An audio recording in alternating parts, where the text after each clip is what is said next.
চাবিটা খোলে এবং ঢোকে। এমনভাবে ঘরে ওরা থাকে যেন ঘরের সামনের দিকে দরজা জানলাগুলো সমস্ত কিছু বন্ধ থাকে। এবং ও আমাদেরকে মনে আছে একটা ভিডিওতে বলেছিল যে আমি কিন্তু সামনের দিকে বেশি আসি না, তো আমি পেছনের দিকটা রোদ আসে তো পেছনের দিকটায় থাকি। এসব বাজে কথা, কারণ সামনের দিকে সমস্ত জানলা দরজা বন্ধ রাখে। অনলি পিছনের দিকে জানলা দরজা, যেটা কিচেন এরিয়া থেকে আমরা দেখি, সেইখানে সমস্ত কিছু খোলা থাকে এবং সেইখানে ও মোটামুটি সারাদিন থাকে। আর পিছনের গেট, যেখানে গেটটা আছে, সেই গেটে যে চাবিটা থাকে সেখানেও কিন্তু লক মারা থাকে এবং সেখানেও যারা আসে, ওর বাড়িতে আর কি আসে, কাজের লোক আসে আর এই ডেলি ওই ধরুন দেওরটা আসে আর কখনো কখনো মা বাবা আসে, তাদের প্রত্যেকের কাছেই কিন্তু চাবি দেওয়া থাকে। বা তারা হয়তো দেওয়ার যখন বেরোয় সে তো চাবি নিয়েই বেরোয়, চাবি দিয়ে মানে সেই গেটটাও কিন্তু রীতিমতো চাবি দেওয়া থাকে যাতে কেউ ঢুক। Hello everyone, welcome back to my channel. শুরু করছি এখনকার ভিডিও। এখনকার ভিডিওতে কথা বলবো নেড়ি বৌদি এবং তার দেওরকে নিয়ে। তো নেড়ি বৌদি এবং নেড়ি বৌদির মানে দেওরের তো জ্ঞান আছেই প্রচুর, কিন্তু দেওরের জ্ঞানটা নেড়ি বৌদির ওপরে নেই। নেড়ি বৌদির হচ্ছে প্রচণ্ড জ্ঞান, জ্ঞানের ভাণ্ডার। তা নেড়ি বৌদির নতুন জ্ঞান কি, সেটা হচ্ছে যে বাচ্চার বাবাদের উচিত বাচ্চার থেকেও তার মাকে বেশি ভালোবাসা। সবাই আমরা শুনে এসেছি যে বাচ্চাকে বেশি ভালোবাসা উচিত, এখানে না, বাচ্চার থেকেও বাচ্চার মাকে বেশি ভালোবাসা উচিত, তবেই নাকি স্ত্রীকে সম্মান করা হয়। এই বাচ্চার মাকে কেন বেশি ভালোবাসবে, কারণ বাচ্চার মা একটা অন্য বাড়ি থেকে সেই বাড়িতে বিয়ে হয়ে এসেছে, অতএব বেশি করে তাকে মর্যাদা দেওয়া উচিত, এই করা উচিত, সেই করা উচিত। বাচ্চার মা যদি পরকীয়া করে তাহলে তাকে ধূপ ধুনো আরতি দিয়ে পুজো করা উচিত এবং যার সঙ্গে পরকীয়া করছে তাকে বাড়িতে ডেকে এনে আদর আপ্যায়ন করা উচিত। আমাদের নেড়ি বৌদির কথা মানে হচ্ছে এটাই। তো যাই হোক, নেড়ি বৌদির তো প্রচুর প্রচুর প্রচুর জ্ঞান এবং তার প্রচুর কর্মকাণ্ড, সেটা আমরা অলরেডি জানছি এবং আরও নতুন করে জানতে পাচ্ছি। সে দুর্গাপুরে কী কী গুল খেলাচ্ছে, কীরকম কীরকম করছে এবং সমস্ত কিছু, এবং তার ভবিষ্যৎ প্ল্যানিং তো অবশ্যই জানতে পেরেছি। তো সেটাই আজকের ভিডিওর আলোচ্য বিষয়।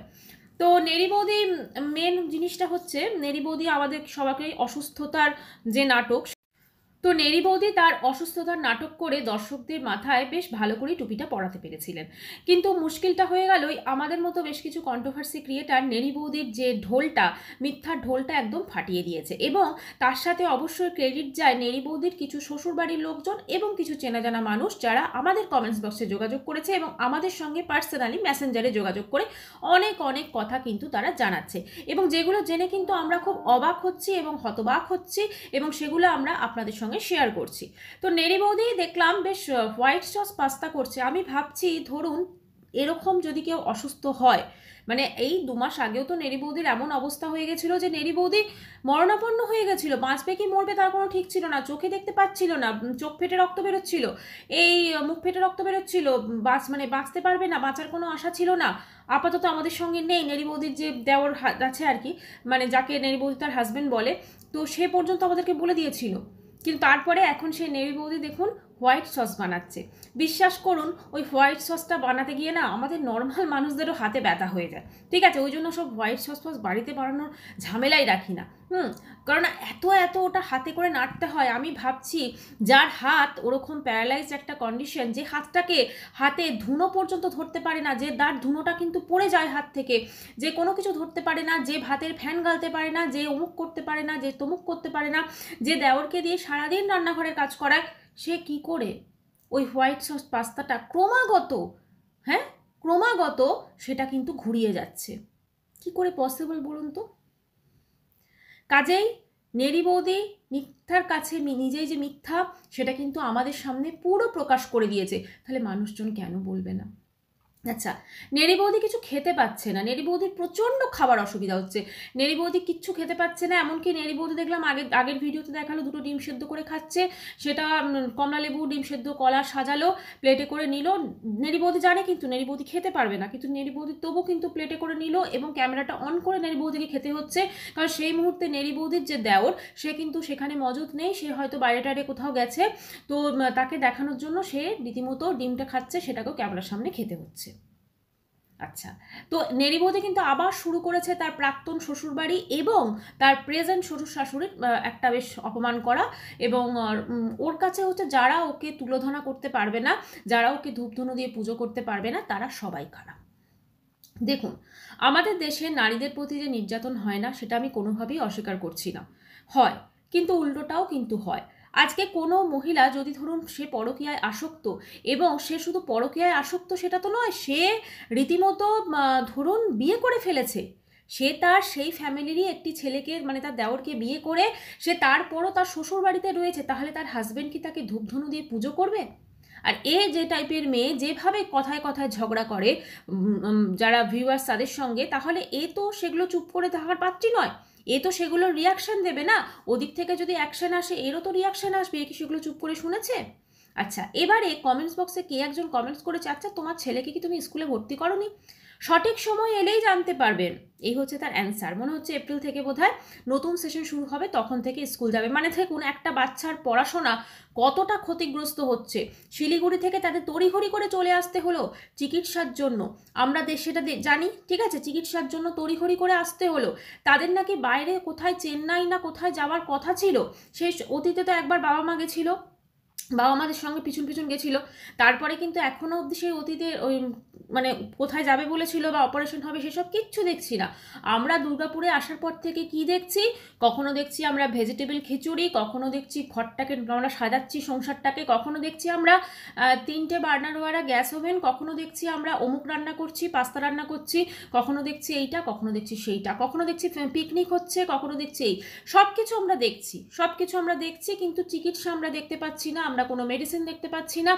বাইরে যাওয়া চিকিৎসার জন্য সেটা তো আমরা দেখতেই পাচ্ছি না, অদূর ভবিষ্যতে দেখবো কিনা সন্দেহ আছে। এই ছাড়া অপারেশন যেটা হবে বলেছিল তার তো আমরা কিছুই বুঝতে পাচ্ছি না। ধরুন যার এতটা সংকটজনক অবস্থা হবে, তার বাড়িতে নিত্য নতুন রান্নাবান্না দেখে মনেই হচ্ছে না যে সে সত্যি সত্যি অসুস্থ। সে এখন প্ল্যান করছে কি করে তার ঘরটাকে সুন্দর করে সাজানো যায়, কি করে তার ঘরটাকে খুব সুন্দর করে ডেকোরেশন করা যায়, তাই না? আর মাঝে মাঝে মানে ভিডিওর কিছুটা অংশ, আগের দিন অবশ্য ভিডিওটা পুরো কাজ দেখিয়েছে, বুঝলেন তো, এর আগের ভিডিওটা ওই 7 মিনিট অবধি কাজ দেখিয়ে বাকিটা পুরো 20 মিনিট 25 মিনিটের ভিডিওতে পুরো বকবক করে গেছে। তো সেটা বোধহয় বুঝতে পেরেছে, হ্যাঁ, যে মানুষজন সেটা পছন্দ করছে না, আমি আমার বলেছিলাম ভিডিওতে। তো তারপরে কি করলো, পুরোটা কাজ দেখিয়েছে কালকে, এবং পুরোটা কাজ দেখিয়েছে, আর তার সঙ্গে ওই ব্যাকগ্রাউন্ডে প্রবচন যেরকম চলে, ওর প্রবচন এখন কি কারো নিন্দে, ইনডাইরেক্টলি ওর প্রাক্তন হাজব্যান্ডের নিন্দে, ঠিক আছে। আমার কথা হচ্ছে প্রাক্তন হাজব্যান্ডকে ছেড়ে চলে এসেছে, ঠিক আছে, ওকে, ওর মনে হয়েছে ছেড়ে চলে আসতে পারে, ওর একান্ত পার্সোনাল ডিসিশন, ও চলে এসেছে, কিন্তু তাকে এরকমভাবে বদনাম করার তো কোনো মানে হয় না, তাই না? কারণ দিন দিন যত দিন যাচ্ছে, আবার কি এখন আগে যেরকম ডাইরেক্ট বলতো এখন ডাইরেক্ট বলতে পারছে না, কারণ ওদিক থেকে তো কোথাও হলেও একটা চাপ সৃষ্টি হয়েছে না। যতই সামনের গেটটা তালা দিয়ে থাকুক এবং পেছনের গেটেও কিন্তু তালা থাকে, যখন যারা আসে তাদের কাছে চাবিটা দিয়ে দেওয়া হয়, তারা চাবিটা খোলে এবং ঢোকে। এমনভাবে ঘরে ওরা থাকে যেন ঘরের সামনের দিকে দরজা জানলাগুলো সমস্ত কিছু বন্ধ থাকে। এবং ও আমাদেরকে মনে আছে একটা ভিডিওতে বলেছিল যে আমি কিন্তু সামনের দিকে বেশি আসি না, তো আমি পেছনের দিকটা রোদ আসে তো পেছনের দিকটায় থাকি। এসব বাজে কথা, কারণ সামনের দিকে সমস্ত জানলা দরজা বন্ধ রাখে, অনলি পিছনের দিকে জানলা দরজা যেটা কিচেন এরিয়া থেকে আমরা দেখি সেইখানে সমস্ত কিছু খোলা থাকে, এবং সেইখানে ও মোটামুটি সারাদিন থাকে। আর পিছনের গেট যেখানে গেটটা আছে সেই গেটে যে চাবিটা থাকে সেখানেও কিন্তু লক মারা থাকে, এবং সেখানেও যারা আসে, ওর বাড়িতে আর কি আসে, কাজের লোক আসে, আর এই ডেলি ওই ধরুন দেওরটা আসে, আর কখনো কখনো মা বাবা আসে, তাদের প্রত্যেকের কাছেই কিন্তু চাবি দেওয়া থাকে, বা তারা হয়তো দেওয়ার যখন বেরোয় সে তো চাবি নিয়েই বেরো, চাবি দিয়ে মানে সেই গেটটাও কিন্তু রীতিমতো চাবি দেওয়া থাকে যাতে কেউ ঢুকতে না পারে। এটাই হচ্ছে মেন কথা, মানে সমস্ত প্রোটেকশন নিয়ে কিন্তু ওখানে রয়েছে। শিলিগুড়ি থেকে ওকে পালিয়ে কেন বাধ্য হয়েছে আসতে সেটা তো আমরা সবাই জানি।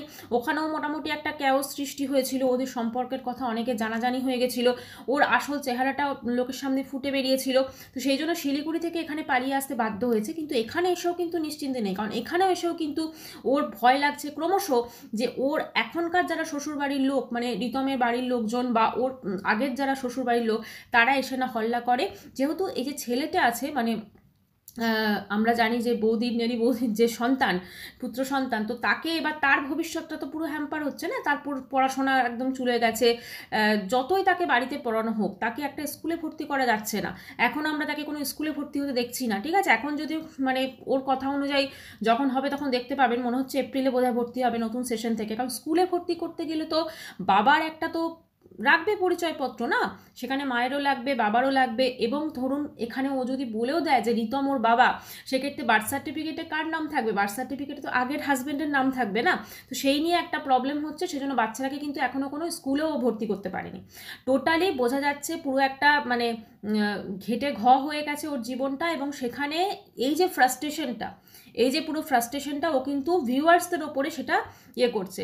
এবং সমস্ত কথায় দেখবেন এমন এক একটা টোন করে ও কথা বলছে, ও কোনো অ্যাঙ্গেল থেকে যে অসুস্থ নয় সেটা কিন্তু প্রমাণ হয়ে যাচ্ছে।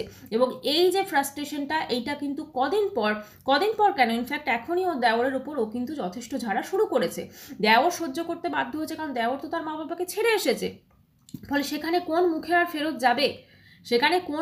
ফেরত যাবে, সেই জন্য সে সহ্য করতে বাধ্য হচ্ছে। কিন্তু কতদিন সহ্য করে সেটাই হচ্ছে এখন দেখার। তো যাই হোক বন্ধুরা, ভিডিওটা আমি এখানেই শেষ করছি। কালকে আসবো আবার এই নেড়ি বৌদি এবং দেওরের বেশ কিছু গুপ্ত খবরাখবর নিয়ে। আশা করছি কালকের ভিডিওটা আরও বেশি ইন্টারেস্টিং হতে চলেছে, কারণ আরও অনেক ইনফরমেশন আসে যেগুলো অবশ্যই আপনাদের সঙ্গে শেয়ার করব। আজকে যদি শেয়ার করি ভিডিওটা অনেক বড় হয়ে যাবে। তো কালকে আসবো আরেকটি ভিডিও নিয়ে। ততক্ষণের জন্য সবাই খুব ভালো থাকবেন। চ্যানেলটি ভালো লাগলে অবশ্যই করে সাবস্ক্রাইব করার অনুরোধ রইল। যখন সাবস্ক্রাইব করবেন তো অবশ্যই করে বেল আইকনটাকে প্রেস করবেন, যাতে আমার ভিডিও নোটিফিকেশন সব থেকে আগে আপনার কাছে পৌঁছে যায়। বাই, সবাই খুব ভালো থাকবেন।